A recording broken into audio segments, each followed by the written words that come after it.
ஒரு சாவி, ஒரு வீடு, பல கதைகள். Bigg Boss season 10.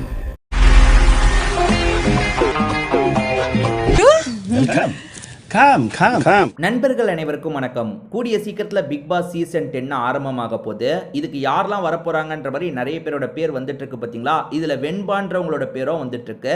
இந்த வெண்பாவை பொறுத்த வரைக்கும் சில படங்கள் நடிச்சிருக்காங்க. இப்போ கூட படங்கள்லாம் நடிச்சிட்டு இருக்காங்க. அதே சமயம் பேரலா சீரியல்லாம் நடிச்சிட்டு இருக்காங்க. இவங்களை பொறுத்த வரைக்கும் ரொம்ப அமைதியான கேரக்டர் மாதிரி தான் படத்தில் பார்க்கும்போது தெரியுது. காதல் கசக்குதையா அப்படின்ற மாதிரி ஒரு படத்துலலாம் கூட நடிச்சிருப்பாங்க. கண்டிப்பாக நீங்கள் பார்த்துருப்பீங்க. இதை தாண்டி சீரியலில் நடிச்சிட்டு இருக்காங்க போல. சீரியல்லாம் நான் பெருசாக பார்க்கறது இல்லை. ஸோ சீரியலில் இவங்களை நான் பார்த்தது கிடையாது. இவங்க கிட்ட இப்போ பேச்சுவார்த்தை நடந்துட்டு இருக்கு. அதாவது இவங்களை எப்படியாவது பிக் பாஸ் வீட்டுக்குள்ளே கூட்டு வரதுக்கான பேச்சுவார்த்தை நடந்துட்டு இருக்கு. இவங்க பார்க்க கொஞ்சம் சாஃப்டான கேரக்டர் மாதிரி தான் தெரியுறாங்க. பிக் பாஸ் வீட்டுக்குள்ளே எப்படி தாக்கு பிடிப்பாங்கன்றது தெரியல. ஸோ இவங்களை பற்றி யாருக்கெல்லாம் தெரியும், இவங்க உள்ளுக்குள்ளே வந்தால் எப்படி இருக்கும், ஃபிசிக்கல் டாஸ்க்கெல்லாம் இவங்க ஹேண்டில் பண்ணிடுவாங்களா அப்படின்ற உங்களோட கருத்தையும் கண்டிப்பாக சொல்லுங்க. இந்த வாட்டி பிக் பாஸ் டீம் இருக்காங்கல்ல, போன வாட்டி நடந்த சொதப்பெல்லாம் நடக்கக்கூடாது, நல்ல நல்ல கண்டஸ்டண்ட்டாக எடுக்கணுன்ற மாதிரி நிறைய முயற்சி எடுக்கிறாங்க. இந்த வாட்டியாவது சீசன் நல்லபடியாக போகணும்.